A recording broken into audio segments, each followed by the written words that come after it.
आणि म्हणून शिवाजी महाराजांचे खरं आपण वंशज म्हणत असो, आपल्याला हिंदवी स्वराज्य आपल्याला खरोखर चांगलं स्थापन करायचं असेल, हिंदी नव्हे, हिंदवी स्वराज्याचा अर्थ असा आहे, सगळे धर्म समान, स्त्री पुरुष समान, सगळ्यांना न्याय, आणि ज्या राज्यात कोणत्याही शेतकऱ्याच्या शेताच्या भाजीच्या देठालाही हात लावला जाणार नाही, ते राज्य म्हणजे हिंदवी राज्य.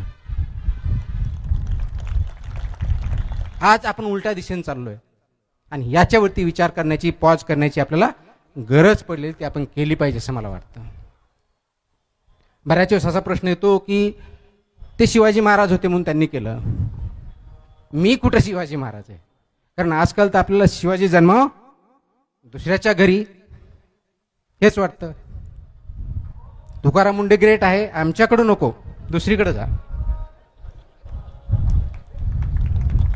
घरातला कचरा आहे, मला शहर स्वच्छ पाहिजे, घरातला कचरा काढून रस्त्यावरती टाकणार आणि त्रास ब्लेम करणार कॉर्पोरेशनला, काउन्सिलचे लोक येऊन घेऊन जात नाहीत त्याला. आम्ही टॅक्स कशासाठी देतो? म्हणजे तुम्हाला अधिकार दिला, तुम्ही घाण करा आणि नगरपालिकेला सांगायचं तुम्ही साफ करा. ही नैतिकता नाहीये.